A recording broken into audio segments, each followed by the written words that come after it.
தொண்டை வருது. வலிக்குது, ஹாஸ்பிட்டல் போகணும். எதுக்கு ஹாஸ்பிட்டலு? எனக்கு குடும்பமே போய் ஹாஸ்பிட்டல்ல போய் உட்கார்றது. எனக்கு தாம்மா உடம்புலாம் என்னமோ 10 பேர் சேர்ந்து அடிச்சு போட்ட மாதிரி இருக்குமா. சங்கு புடிச்சு நம்பி நம்பி விட்டுவிட்டேன். சங்கு குளவரைய ஒரு குடு குடிச்சு விட்டேன். பாவம் தொண்டை கட்டிக்கிச்சு. அவங்கள்ட்ட நேராவே பேசு. ம், இது இல்லாத நேரத்துல வந்துட்டு எதுக்கு போறீங்க அப்படி ம், இப்படின்னு கேளு.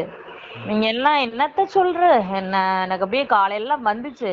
வாய்ஸ் நோட் போட்டு விட்டேனே, பாத்தியா கேட்டியா? அத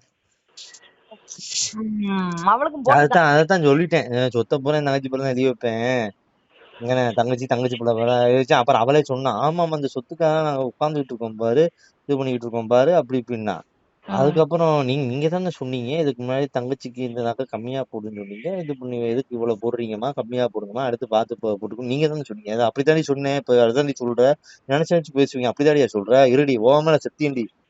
என் தங்கச்சிக்கு இருக்க சொத்த பூரா இனிமே என் தங்கச்சிக்கு தாண்டி. எனக்கு ஒரு பைசா தேவையடி. அப்ப இது வாங்கினா உன் தலையில ஆச்சு சத்தியம் பண்ணுறீ. சத்தியம் பண்ணு ஓடிட்டான். என்ன ஒரு ஏன் தலையில எதுக்கு சத்தியம் பண்ணிக்கிறீங்க பண்றீங்க அப்படி. ஆமா நீ நம்ப மாட்டேங்கிறல்ல. இந்தா உன் தலையில அடிச்சு சத்தியம் பண்றேன் நான். அப்படிதான் அவ தலையில அடிச்சு சத்தியம் பண்ணிட்டேன்.